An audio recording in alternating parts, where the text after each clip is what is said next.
नमस्कार दोस्तों आज हम लोग गंगा नदी तंत्र पढ़ने जा रहे हैं। तो गंगा नदी तंत्र को पढ़ाने से पहले मैं आपको एक चीज़ बता दूं कि ये जो नदी तंत्र है सबसे लंबा है।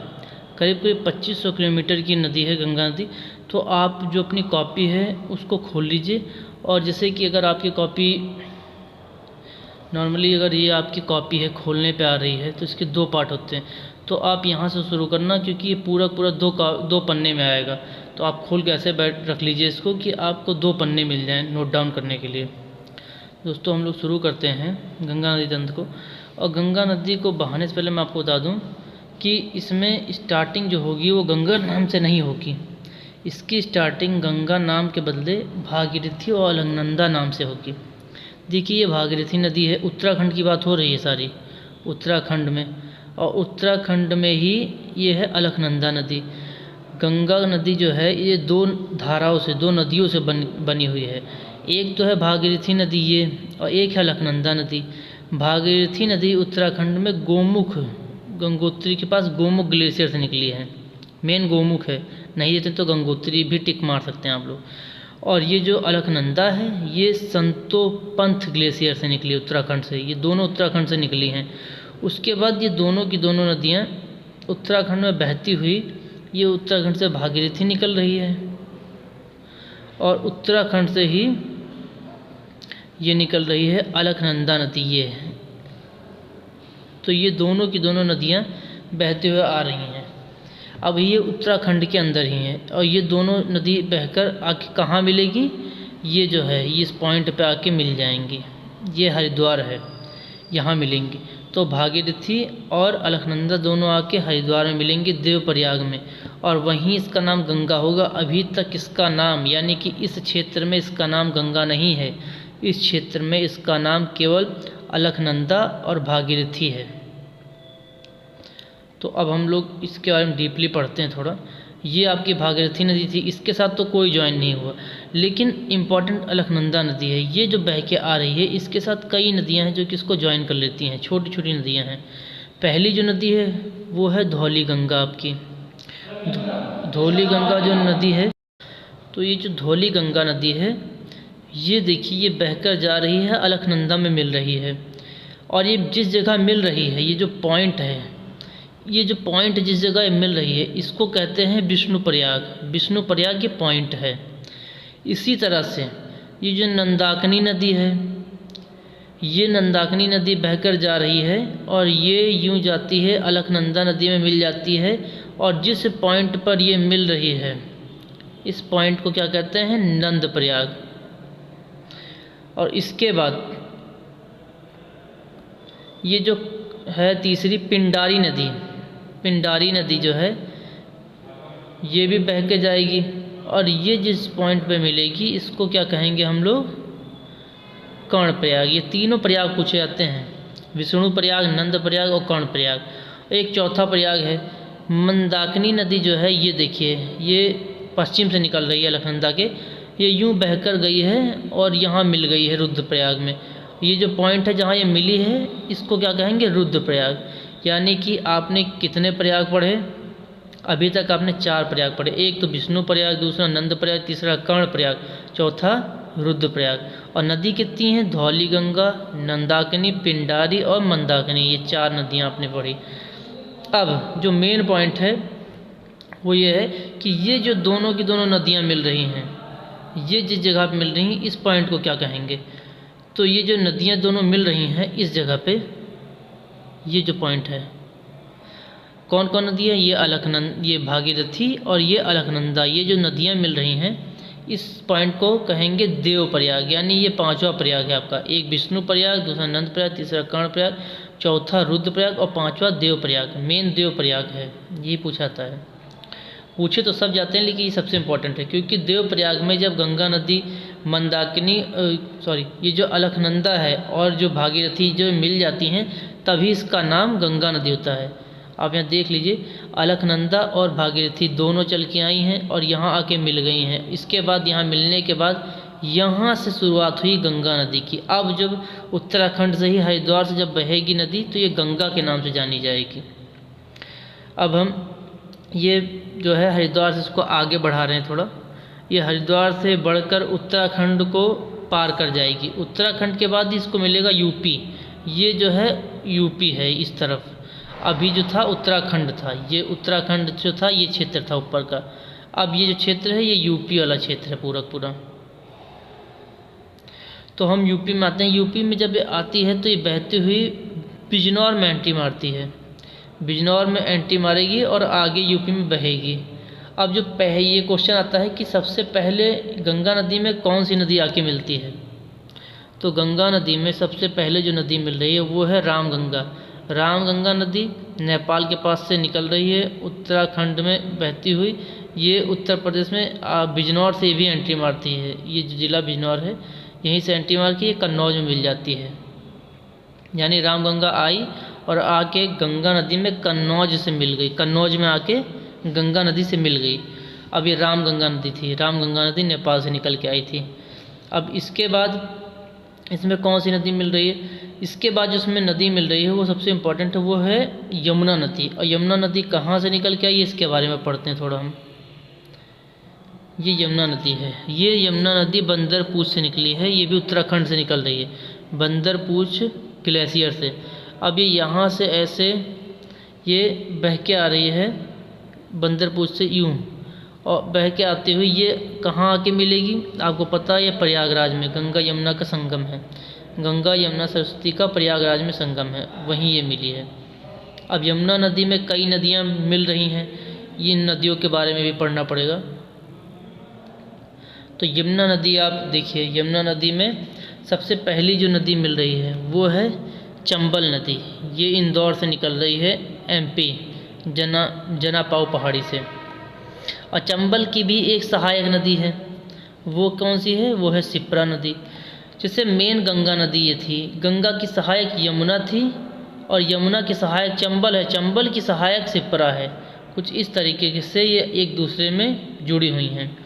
अब ये चंबल नदी है, ये आके यमुना में मिल जाती है। ये आपकी इटावा और रैया के इर्द गिर्द आके चंबल नदी मिलती है। चंबल नदी के बारे में एक चीज़ और बता दूं, ये सबसे चौड़ी नदी है, लगभग ये गंगा के बराबर चौड़ी नदी है। और ये जो राजस्थान में है सबसे ज़्यादा कटाव करती है, ये भी क्वेश्चन पूछा जाता है। उसके बाद जो दूसरी नदी जो यमुना में मिल रही है वो है बेतवा नदी। वो हमीरपुर के इर्द गिर्द आती है और यमुना नदी मिल जाती है। चंबल भी यमुना मिल गई और बेतवा भी यमुना मिल गई। अब केन नदी आएगी, केन नदी भी आके बांदा के पास आके यमुना मिल जाएगी। ये जो बेतवा नदी थी ये विंध्य पहाड़ी से निकली हुई थी भोपाल से, यानी ये इंदौर से निकली हुई है। चंबल ये भी मध्य प्रदेश से निकली है और भोपाल के विंध्य पहाड़ी से बेतवा भी निकली हुई है।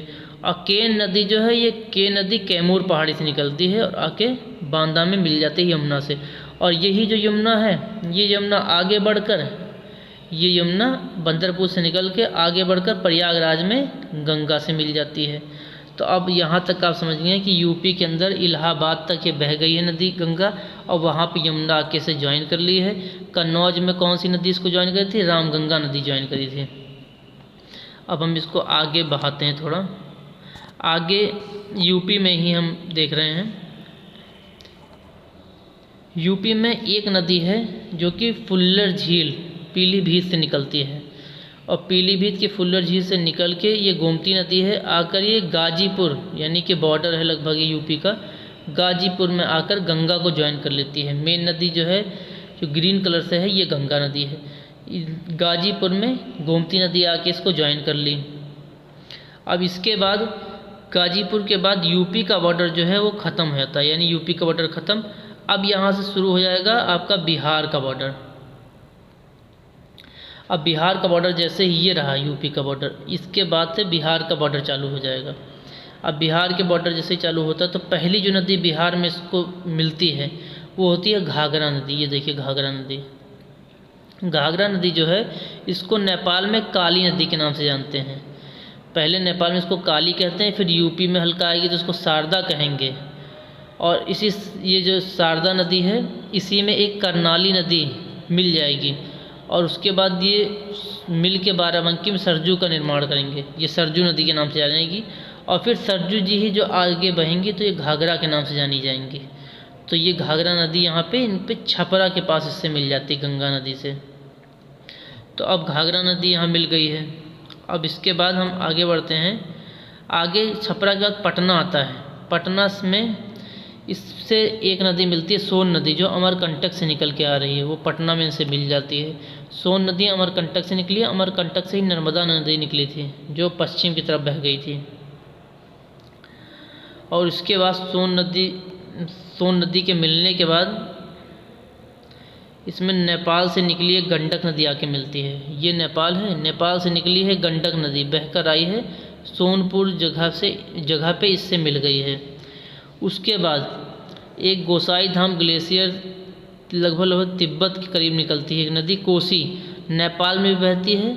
उसके बाद यूपी में भी बहती है, यूपी नहीं, बिहार में ही कोसी नदी बहते हुए आके कुर्सेला में बिहार में गंगा से मिल जाएगी। यानी कोसी नदी जो है ये बिहार में मेन बहेगी और आके कुर्सेला एक जगह है वहाँ बिहार से मिल जाती है। अब गंगा नदी में जो मिल रही है कोसी नदी, इसको बिहार का शोक कहते हैं, क्योंकि सबसे ज़्यादा बाढ़ जो बिहार में आती है वो इसी के कारण आती है। तो ये आपकी होगी कोसी नदी। अब कोसी नदी है, अब आगे एक और नदी है जो कि इसमें मिल रही है बिहार में ही, उसका नाम है महानंदा नदी। ये आखिरी नदी है जो गंगा में मिलेगी आकर। महानंदा नदी है, ये दार्जिलिंग की पहाड़ी से निकली, पश्चिम बंगाल से निकली है, वेस्ट बंगाल से, और ये गोदावरी घाट पे बिहार में मिल जाएगी। अब बिहार का जो बॉर्डर है ख़त्म हो जाएगा। अब बिहार का जब बॉर्डर ख़त्म होगा तो बिहार के बाद शुरू होगा बंगाल। अब बंगाल जो नदी होगा, बंगाल में जब ये एंट्री मारेगी तो बंगाल में एंट्री मारने के बाद गंगा दो भाग में विभाजित हो जाएगी। ये जो है आपका बंगाल का बॉर्डर, ये बंगाल यहाँ चालू हो गया, बंगाल ये यहाँ पे जो बहेगी तो दो धारा में विभाजित हो जाएगी, यानी नदी के दो भाग बन जाएंगे। एक तो अपने यहाँ पश्चिम बंगाल में बंगाल की खाड़ी में गिर जाएगा, और दूसरा जो भाग है वो बांग्लादेश, ये रहा आपका बांग्लादेश में चला जाएगा। ये बांग्लादेश में पद्मा के नाम से जाना जाएगा। जो अपने यहाँ पश्चिम बंगाल में जाएगा ये हुगली के नाम से जाना जाएगा। यानी गंगा नदी पश्चिम बंगाल में जो अपने गिरेगी तो हुगली नाम से जानी जाएगी, लेकिन वही गंगा नदी की जो धारा है वो जो बांग्लादेश में गिरेगी तो पद्मा के नाम से जानी जाएगी। तो ये इतने इम्पोर्टेंट फैक्ट थे जो कि गंगा नदी से रिलेटेड थे। अब एक चीज़ और आपको बता दूं कि गंगा नदी जो है, इसका नाम गंगा कहाँ कहाँ था। देखिए, जो हरिद्वार था यहाँ से गंगा नाम से जानी गई, और हरिद्वार से बहते हुए जब ये पश्चिम बंगाल में आई तब तक गंगा थी। उससे पहले भागीरथी अलकनंदा की धारा थी, और उसके बाद अगर देखा जाए तो बाद की अगर बात कीजिए तो ये हुगली जो है अपने पश्चिम बंगाल में थी। गंगा को ही पश्चिम बंगाल में हुगली कहा गया और बांग्लादेश में इसको पद्मा कहा गया। यानी गंगा नदी जब पश्चिम बंगाल में आएगी तो दो भागों में विभाजित हो जाएगी। एक तो इसकी धारा अपने यहाँ पश्चिम बंगाल में गिरेगी, दूसरी धारा बांग्लादेश में जाके गिरेगी। तो ये आपका गंगा नदी के अंदर था, इसको आप बना लिए होंगे, और इसके में जो एक आध फैक्ट होंगे उसको मैं आपको पढ़ा दूँगा। तो गंगा नदी के बारे में आप कुछ पॉइंट लिख लीजिए। जैसे गंगा नदी के बारे में कि उद्गम गोमुख ग्लेशियर से बताया मैंने, इसकी लेंथ 2525 मीटर है।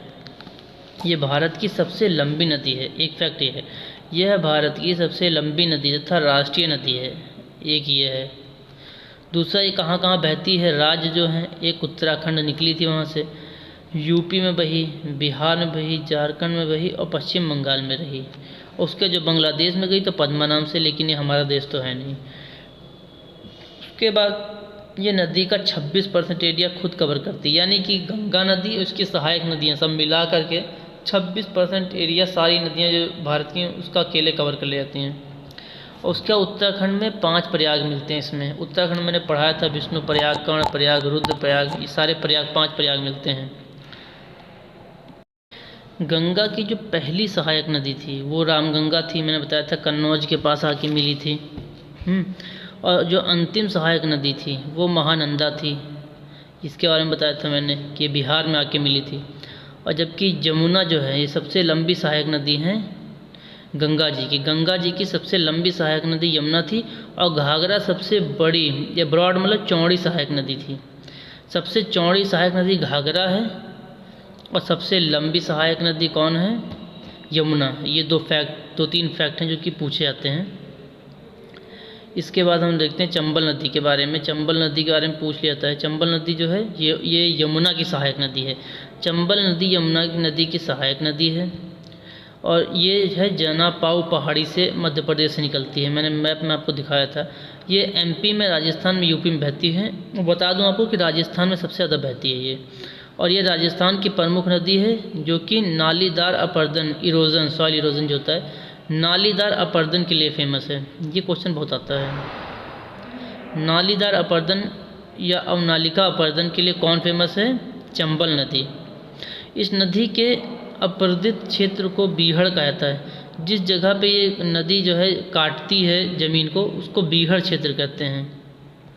और क्षिप्रा इसकी सहायक नदी है। इस नदी के किनारे उज्जैन में कुंभ मेला लगता है। ये चीज़ आप नोट कर लीजिए। ये जो पॉइंट आखिरी था, उज्जैन में कुंभ मेला क्षिप्रा नदी के किनारे लगता है। ये पूछा जाता है अक्सर कि किस नदी के किनारे उज्जैन में कुंभ मेला लगता है। सीधा सीधा दे देंगे। एक तो आप जानते हैं प्रयागराज इलाहाबाद में लगता है कुंभ, एक ये हो गया। एक हरिद्वार में कुंभ लगता है, जहाँ देवप्रयाग आपको जगह बताई थी। इसी तरह से ये जो कुंभ हैं ये लगते हैं। और एक नासिक में था कुंभ। नासिक में भी, महाराष्ट्र में एक कुंभ लगता है, वो गोदावरी नदी किनारे होता है। तो इनकी नदियाँ पूछी जाती हैं अक्सर।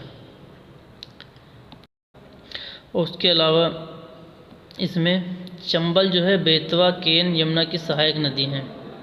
जैसे चंबल होगी, बेतवा होगी, केन होगी, सब यमुना की सहायक नदियां हैं सारी।